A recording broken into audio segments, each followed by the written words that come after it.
Hello, everyone. Welcome to the Finance Leaders Forum on COVID-19. I am your host today. My name is Salih Fuba, currently the head of financial report at the Gambian National Petroleum Corporation. We're here today to witness one of the first of its kind as far as the Gambian profession is concerned, on having to deliberate on issues affecting the globe.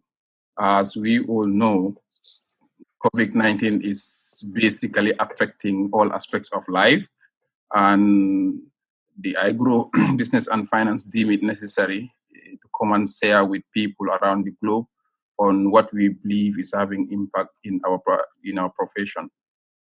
And on that note, the issues that we decided to discuss, as highlighted in the table of content, is today, which we are going to deliberate on.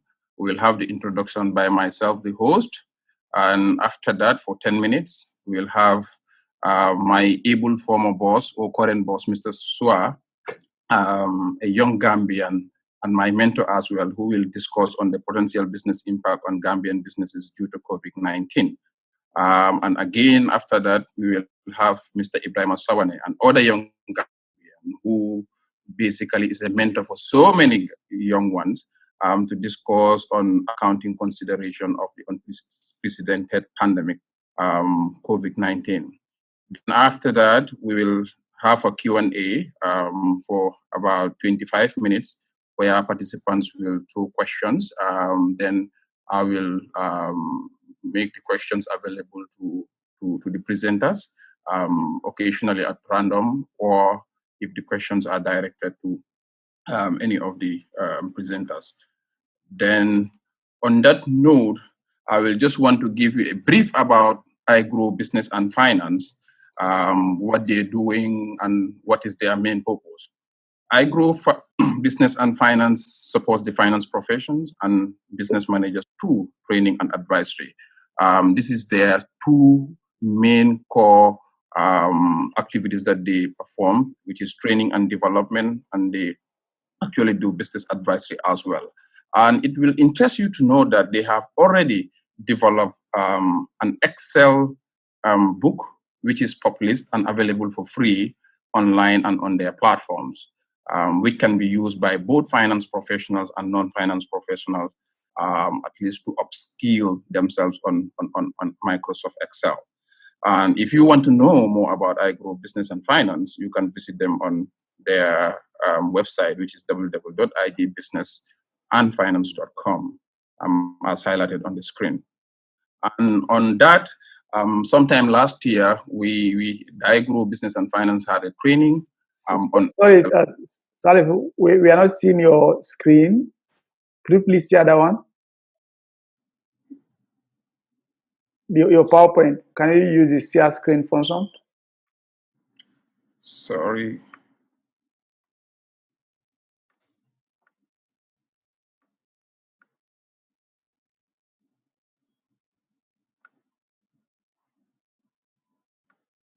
Ooh.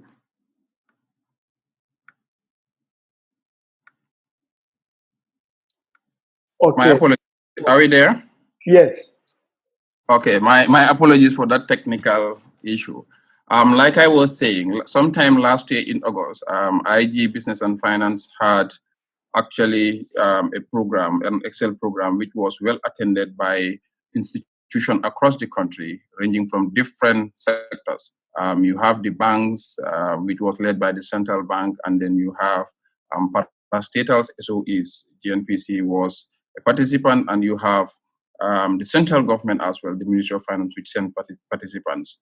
And indeed, this year we were planning to have an other program, but due to the COVID-19, everything is on hold for now. But probably after this COVID-19, we will have the program ongoing as well.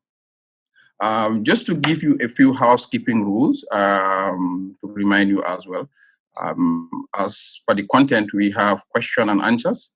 So in case all the participants, if anyone have or has a question, please you can send the question via the chat box. If you look at your Zoom, there is a chat box room that you can send your questions, then we will attempt to answer all questions during the Q&A session, which can definitely help us to manage time as indicated. We know everyone is busy at home right now or having other issues that they want to engage on. And additionally, this webinar will be fully recorded for you to note and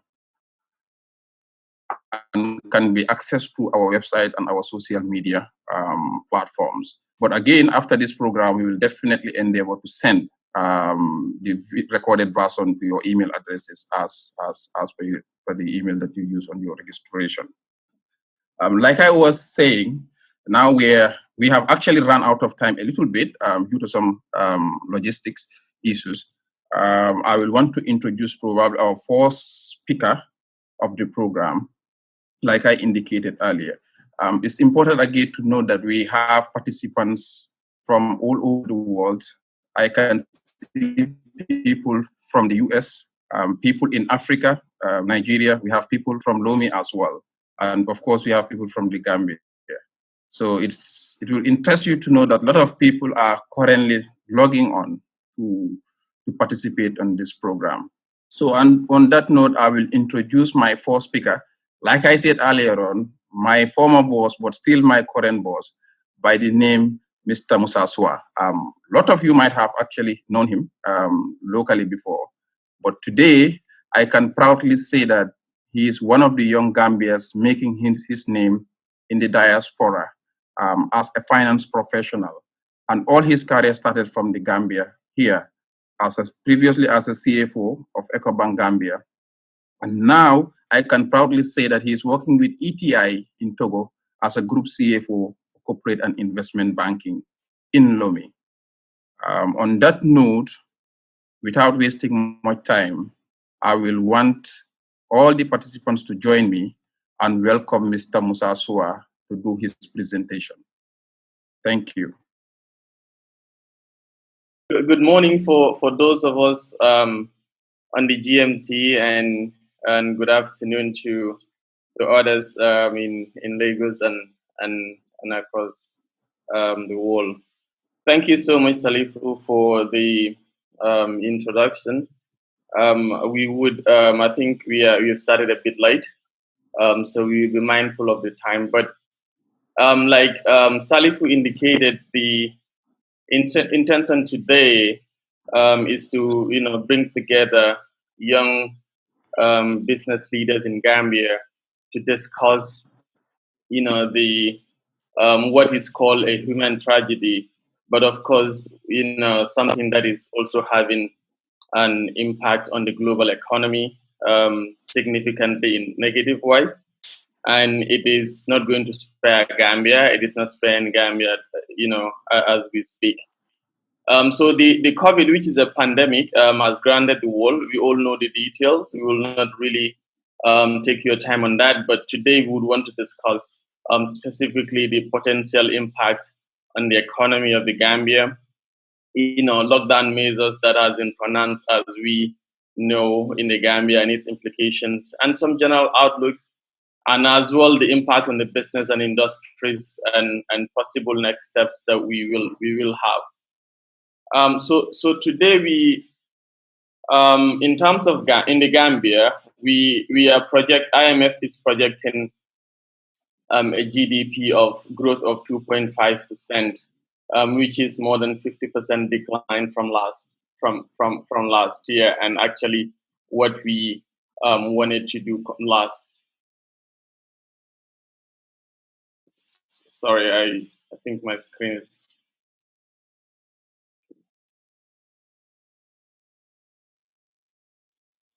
Okay, so sorry, my screen was covered, so I think I'm back on. So today we will discuss the economic impact of the Gambia, the outlook. So the COVID currently, I think it's the impact in terms of human tragedy is minimal in the Gambia so far. I think about 10 confirmed cases with only an active case or two.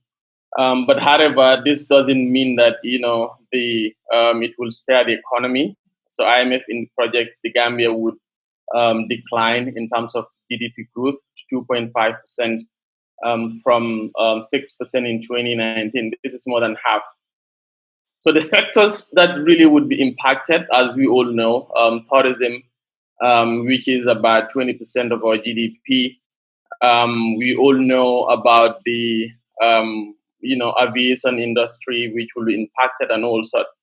But there has also been policy pronouncements, which we have already, I'm sure most of us are aware of, what the government actually did to ensure that we are prepared. The government has about $9 million plan to fight this pandemic. Also, they deployed about 0.6% of the budget to Ministry of Health to also support this. IMF also disbursed about 21 million. The World Bank as well. The Gambia is considered for debt relief as well, and a number of things that happened. So effectively, as we sit today, this is an evolving issue. So it depends on really how long and the recovery period that we probably would be able to identify the impact on the Gambia. But for now, so far, we know the economy is going to slow down. Unemployment is probably going to increase, and so on and so forth. In terms of the monetary policy, the central bank also tried to, help the banks in reducing the monetary rate and also increasing the overnight, funding rate. However, these are all something that policymakers are grappling with, and I'm sure the impact is not as clear. Most of the institutions I've seen revising their impact on a weekly basis, and the Gambia, the impact on the Gambia definitely will be revised as the pandemic evolves. However, in terms of the lockdown measures, I think the Gambia is not as stringent as some of the places that we live. But however, we know the Gambia enacted emergency laws which restricted social distancing. I mean, in public vehicles, in public places, schools were closed, places of worship have been closed as well, churches and mosques. And we all know non-essential businesses have been asked to close as well. There has been price control by the presidency on basic commodities, restricted operations of markets, and so on and so forth. So all of this would definitely have implications in the Gambia. And today, if you look at the general implication that this pandemic COVID-19 has on Gambia today, that we all see and feel in the Gambia, is first and foremost the tourism sector. I mean, the tourism sector is significant in the Gambia. So meaning when the borders are closed, airspace are closed, flights are not operating, it means tourists are not going to be coming to the Gambia. Even those are in the Gambia, probably because of the restrictions, they will not be able to move on.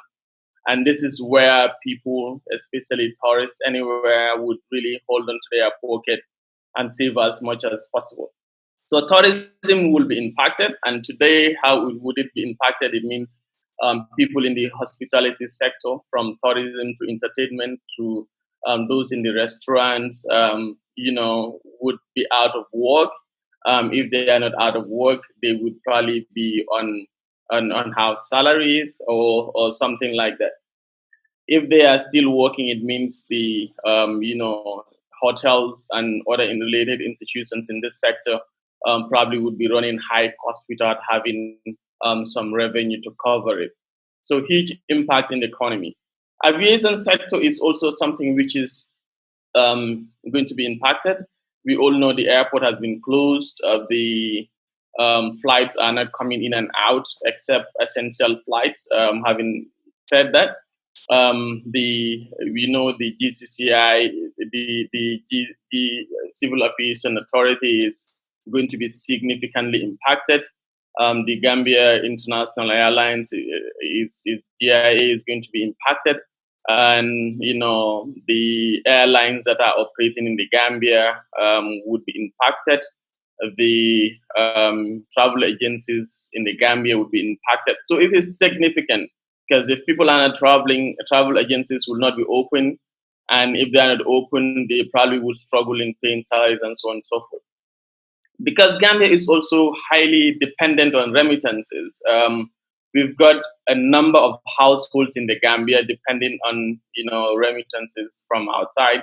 So today we will expect lower remittances. We've got major economies where Gambians are mostly concentrated.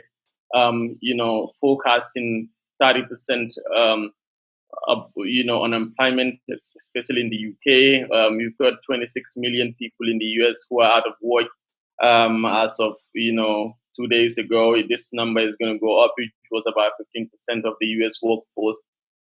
So effectively, you've got concentration of Gambians in these economies, and if they are out of work, it means they worry more about their bills than remitting funds to the Gambia. So this is also going to have major economic impact. I mean, foreign currency is not going to be as available in the Gambia. One and two, household, income is going to go down. So we will see spending levels going down, and spending level goes down. You also have ripple effect on the economy. We know that. There's also going to be disruption in the supply chain. I mean, today, if only essential businesses are working, it means all over the world, non-essential businesses would, that definition departs from country to country. But in the Gambia, I think essential is mostly food stuff and people in the medical services. I think this is clear.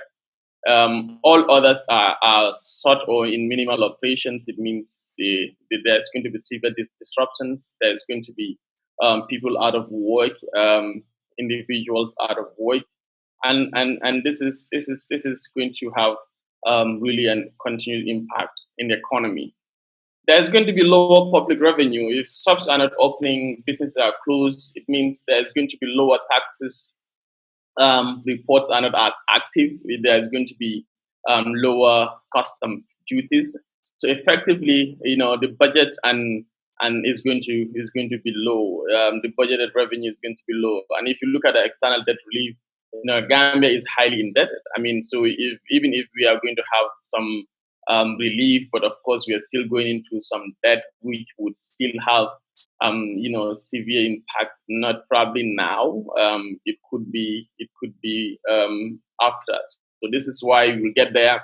Some analysts and economists are looking at probably W-shaped recovery, where we will have potentially, control in the short term, but of course, economic crisis. But there's going to be debt crisis that is also looming. There's also going to be weak demand, like I said. If people are out of work and people are really now much more worried about monies in their pockets, in their bank accounts, they are definitely not going to be, spending. So people will be conscious of really, because of uncertainties, where their monies are going to be spent. Potential depreciation of the lassie. Of course, we all know if the economy is going down, there is weak demand, there is less the lassie, less foreign currency in the market. It means the dollar is still going to be depreciated, and the Gambia is really more into imports than exports. So effectively, this is going to have. We've already seen the US dollar, appreciating against some of the African currencies already. Unemployment, like we said, is going to go up across sectors. The behavior of consumer is also going to go up. So this is also going to change, probably in the medium to long term. So these are the general outlook that we would look at in detail.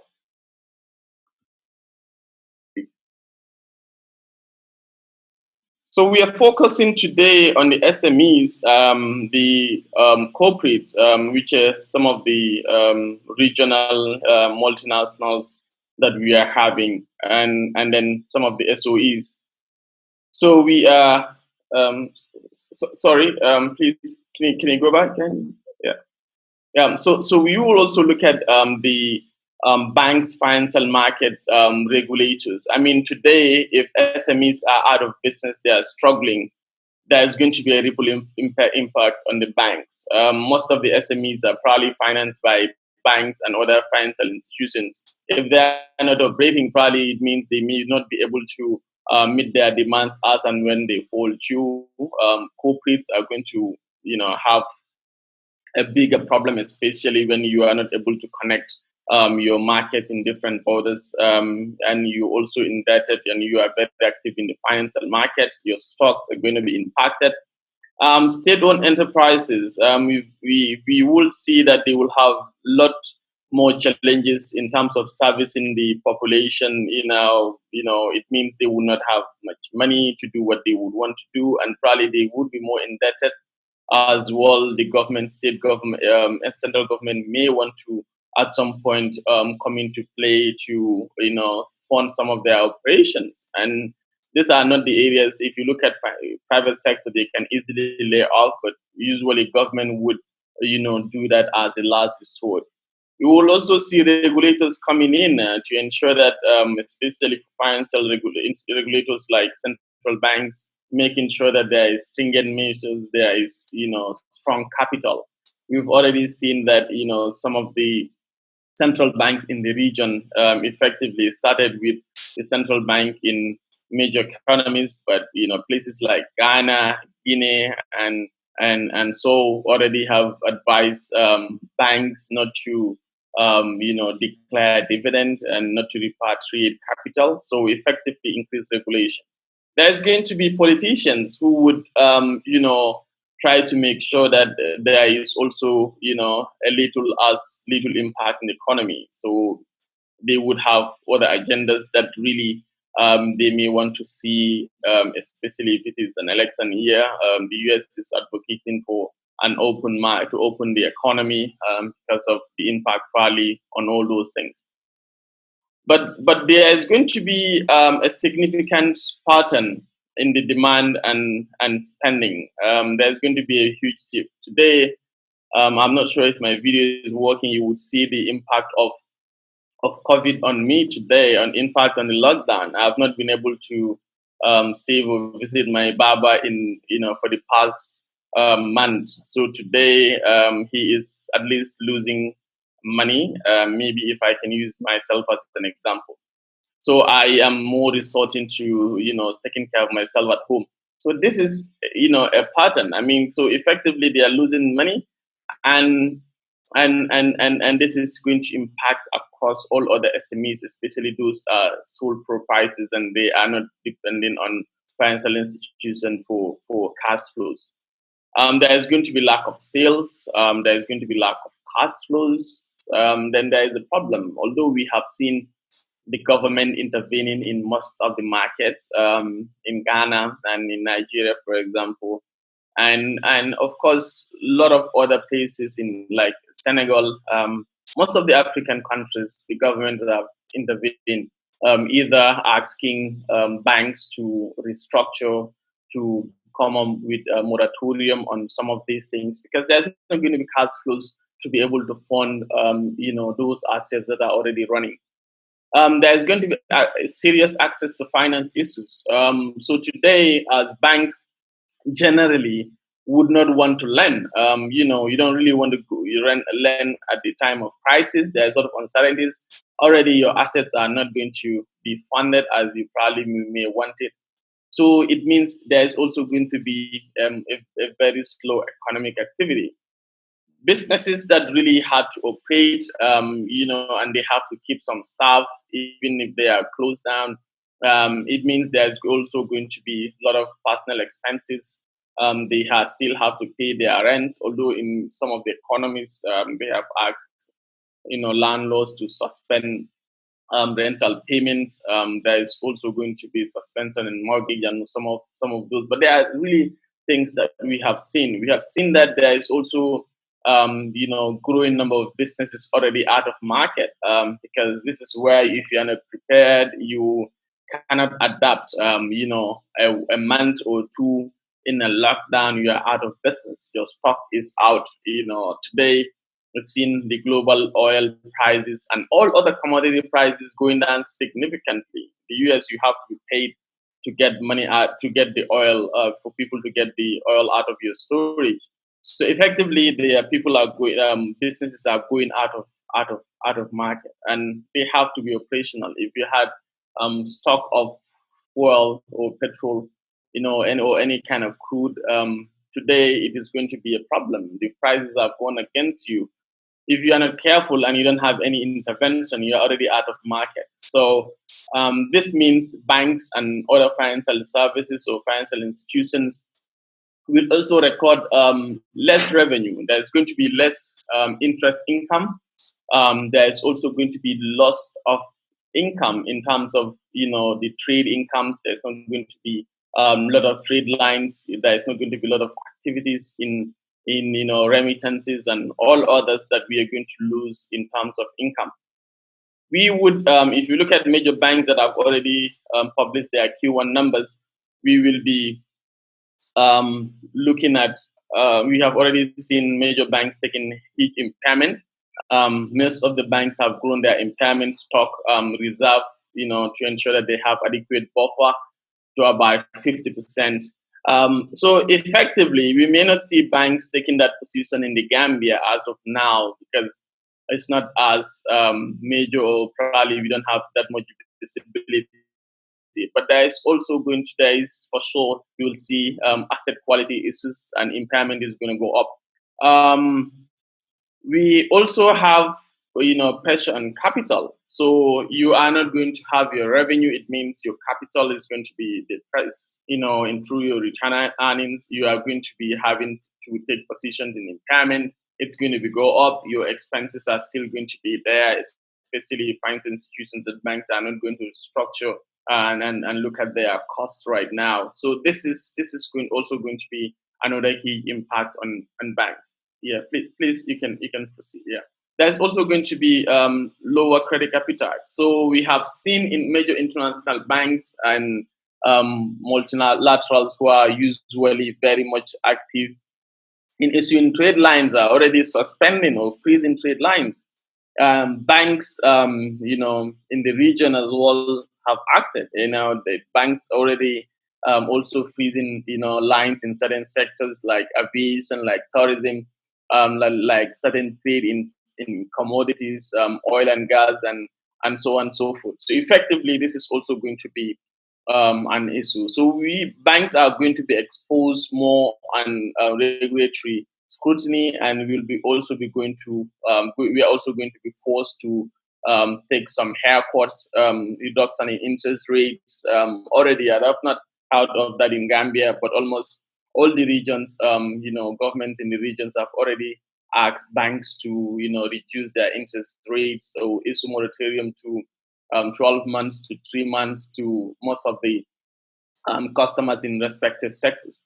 So effectively, it is going to be an issue. But, all of this thing depends on the duration. I mean, if the, assuming, we are out of the crisis in May, June, it means it is, likely a short-term issue. So we are going to see a V-shaped recovery. It is going to be, meaning, we would look at things from that perspective. But U-shaped recovery meaning in more of a short to medium term. For example, towards the end of the third quarter, it means we will probably see crisis for about 6 months or so. So this is also going to be an issue. It's going to be significant challenges. It means we will see much more disruption.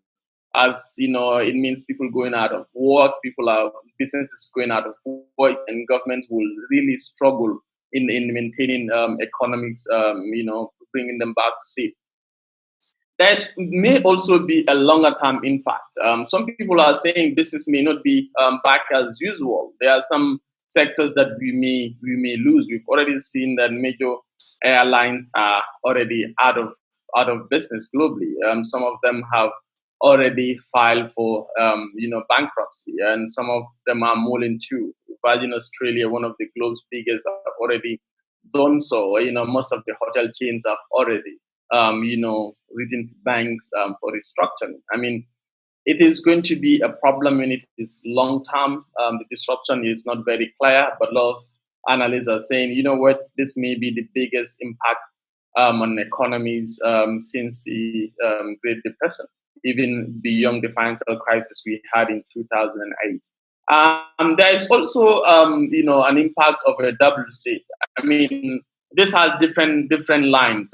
Today we could look at it as people that have tested positive and they have recovered. They are coming back as patients as well with the virus. So it means there could be similar actions taken again once we've seen resurgence. So it means it could be short term, but that short term may come in different forms and in different periods as well. There also may be a huge short-term economic impact, and we recover. But because this is debt levels are going up, you are looking at probably this is not a financial crisis yet, mind you, but it is an economic crisis, and we will see potential financial crisis again if this thing is prolonged. And so we may have situations where we are back in shape and for the crisis to move to other areas of the economy. Right. Yeah. So potential next steps. So most of us here are decision makers. We are operating our small businesses. I think the most important thing here today is cash is king. We really have to ensure that we save costs as much as possible, lower our spending levels. I mean, renegotiate our contracts. And it's important today if you have, people or customers that owe you, I've seen people do that. I've seen companies that would give them instant discounts, okay, trying to get them, to, pay at 20%, 10% less so that they have cash in-house. We have to go back to our banks and other financial institutions to ensure that we renegotiate our debt so that we can make up our assets obligations as and when they fall due. Of course, we have seen from experience today, some of our markets in Ghana, especially in Kenya and East Africa. So most of the digital tools banks have and other financial institutions, you have to be there. Either you have to scan or you have to use your card or something like that. So, but today, people are going out of the box to ensure that there is other ways that we could operate. So there is digital marketplace. It means people, we really have to adapt quickly to ensure that we improve our processes and be able to operate virtually so that we will be in business for a longer term. We have to stay close to our customers and suppliers, to know that we have to make sure we are the force movers, and this is really important. And where possible, we hedge. If we really are in commodities, and we are not sure of the prices, it's better to look into some hedgings as well. We have to also find a way of monetizing our money. So today, I'm a banker. I probably would not want my customers to do it, but generally speaking, it doesn't make really sense today to leave your monies or your balances with the banks. You are not able to operate, and you are not going to have any return in this. So banks would definitely negotiate to pay you as minimal as possible because of interest rates are going down all throughout. But you really need some kind of incentives in your cash to ensure that in your bank balances to make sure you reduce your operating costs as much as possible. Of course, government will come back. There has been trillions and trillions of interventions. We've not seen the Gambian government intervening in social interventions, but there has been social and mainstream economy interventions. So effectively, governments will come back and they will still go back for money. And we've seen the Gambia government entered into some kind of, an arrangement with the central bank to the IMF. All these things would happen. We will still, AFD is also mulling something like this. EcoBank Group partnered with some institutions to ensure that, there is, some kind of intervention through the government. So it's still going to happen. The debt levels for the government is still all going to increase. So we need to really build our reserves. Today, if you need certain kind of commodities and so on and so forth, you probably are better off today buying, at the lower cost and probably hedging it for the future. Healthcare sectors probably would be improved. I'm sure most of the today we are all in it together. No one can travel anywhere to have better healthcare. So I'm sure governments and politicians will continue to invest heavily in this area. There's also going to be lower credit. I mean, we would not see banks and financial institutions offering credit to micro or SMEs, in the short to medium term. So which means, this sector would have much more financial implications going forward. However, in a nutshell, we would see Gambia for the rest and the rest of Africa not being as impacted. But as the measures prolong, we would see much more impact from household level to macro levels. And to be honest, we may not see the support that we usually would see as major economies are still struggling to have this. So this is something that we wanted to share with you as a discussion. So we'll be happy to share much more views separately. We will also be happy to take in your questions as may be appropriate. I think I've exhausted my time now. I'll hand it back to Salifu, the host, to proceed. Thank you very much.